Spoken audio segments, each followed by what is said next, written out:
আসসালামু আলাইকুম। সুজন ভাই যাওয়ার আগে এটাই তার সাথে শেষ ঘোরাঘুরি। যাইতেছিলাম সোনাইমুড়ি। সুজন ভাই রাস্তার এপাশ ওপাশ দেখাইয়া আমরা রওনা দিছিলাম। তারপর আমাদের সাথে ছিল ভাতিজা কামরুল। বরাবরের মতোই তাকে রেখে আসা যায়নি। বাড়িতে বইসা, বইসা কান্নাকাটি করা শুরু করছে।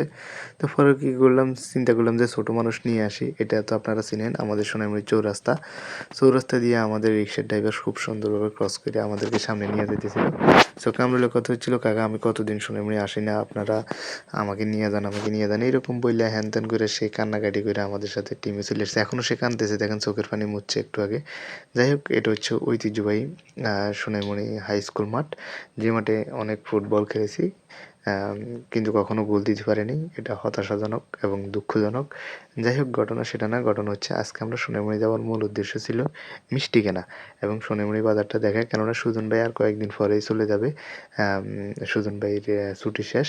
বেচারা কয়েকবারই অসুস্থতা নিয়ে দেশে আসছে, কিন্তু যেটার জন্য আসে সেই অসুস্থতা সেটাই ঠিক হয় না।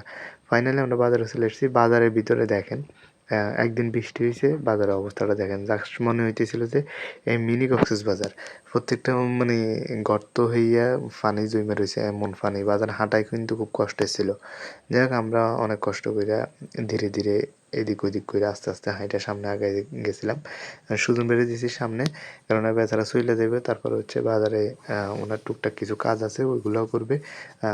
চিন্তা করছি যে না, ফ্যাকে ফানিতে কিছুদিন ঘুইরা যাক। বিদেশ চলে গেলে তো বাংলাদেশের এই ফ্যাক ফানি এগুলো তো আর দেখবো না।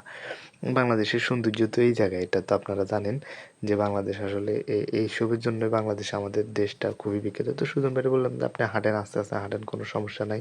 হাইটা হাইটা মাটি ও পানির যে একটা অনুভূতি আছে সেটা গ্রহণ করেন। তারপর আছে যাক, ভালো একটা রাস্তায় আসছি। মোটামুটি এটা মেবি পশ্চিম সাইডে। সুজন ভাইয়া এবার একটু রিল্যাক্সে হাঁটতেছিল, হাঁটতে হাঁটতে আমরা পাইয়া গেছি ও আমাদের সেই কাঙ্ক্ষিত মিষ্টির দোকান। কামরুলের কথা হচ্ছে, কাকা আমি মিষ্টি খাইম। আমি গেছি, দেখ এটা মিষ্টির দোকান, এখানে ভেজাল করেছি না, আগে কিনে নেক, তারপর আমরা খাইয়ে টেস্ট করুম। তারপর অবশ্যই আমরা 2-3টা করে খাইছি, খাইয়ে টেস্ট করছি এবং ফাইনালি আমরা মিষ্টি টিষ্টি কিনে চলে আসছি ওষুধের দোকানে।